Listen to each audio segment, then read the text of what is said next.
everyone, welcome to the video. In this video I'm gonna explain how to transform any NFA to its corresponding DFA, because both things are equivalent actually. So in order to do that, we first follow these steps, which are used to transform every single NFA to a DFA and can always work. First, we build the power set of the NFA states to pick the states of the DFA. When we follow an example, you'll understand this more. Second, we identify the start and the accept states of the DFA. And lastly, and the most important thing, is we determine the transition function. So in order to understand these steps, let's look at this example, which we have this NFA. First, you can identify it's an NFA through looking at the epsilon transition from 1 to 3. So the first thing is to build the power set. And the power set is the set of subsets of the states of the NFA. For example, here we have 1, 2, 3 states. So the power set of 1, 2, 3 is 1, 2, 3, 1, 2, 1, 3, 2, 3, 1, 2, 3, and most importantly the empty. Then we identify the start and the accept states of the DFA we're building. So let's start with the start state.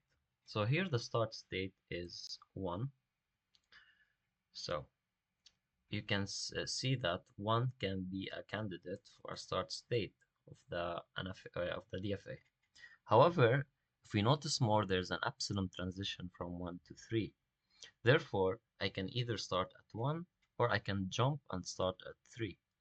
Therefore, 1 alone is not sufficient, and we must use 1, 3 as the start state. Now, the accept state, this is the start. The accept state is any state or any subset in the power set that has 1 in its subset.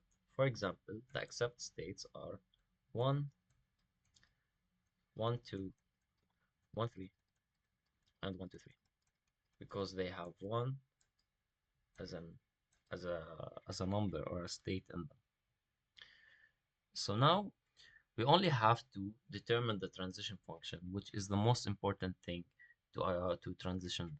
In order to do that, we can draw a table, which is the transition table. And for every single alphabet, except for the epsilon, of course, here is A, B, because A and B are the only alphabet used, or the language used in this NFA. We start from the start state, which we identified as 1, 3. And we check 1 at A. Where does 1 at A go? 1 at A can jump to 3 through epsilon and then go back at 1. So it can go loop at 1. And for 3, it can go to 1. And it uses epsilon again to go to 3. So it loops at 1, 3. For B, 1 can go to 2. That's the only thing it can do. Now we do the 2. So for 2, at A, it may loop over itself, or it can go to 3. And at B, 2 at B can go to 3.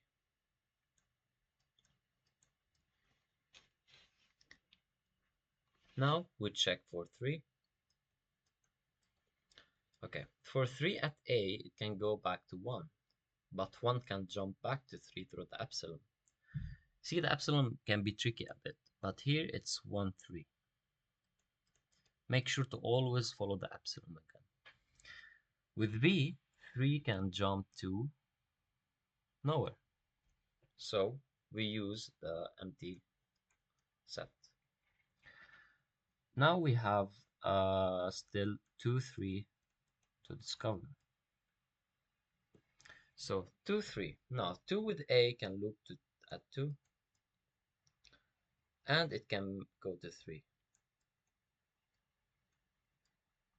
Now 3 at A can go to 1. So here we should add 1 as well. So here it's 1, 2, and 3. Now with B, 2 can go to 3, and 3 with B can go nowhere.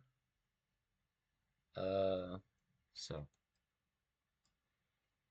2, 3 goes to 3.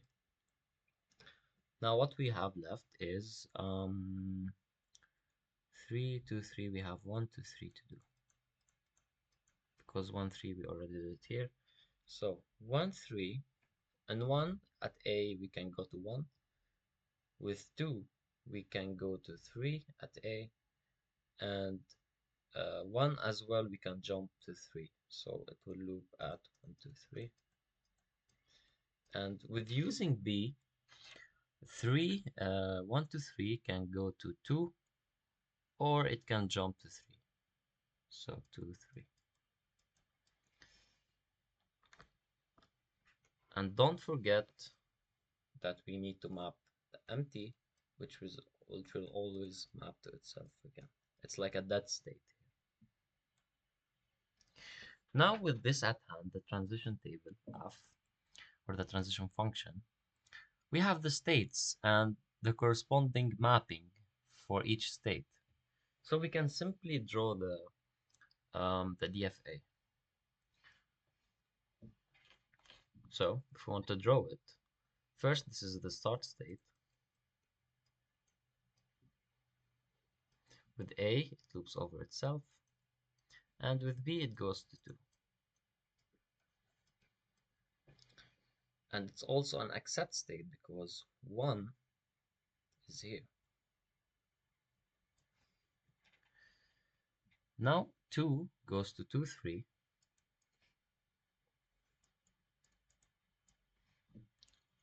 With A, and to 3 with B. None of these is an accept state because 1 is absent. As you can see, we can continue the rest of the states, mapping them to each corresponding state, and we will have successfully built the DFA from the corresponding NFA. So in order to recap, first we get the power set. Not all the sets can be used in the building of the DFA, but we use the power set as a reference. Second, we identify the start and the accept states. And lastly, we determine the transition function. Thanks for watching. That's all.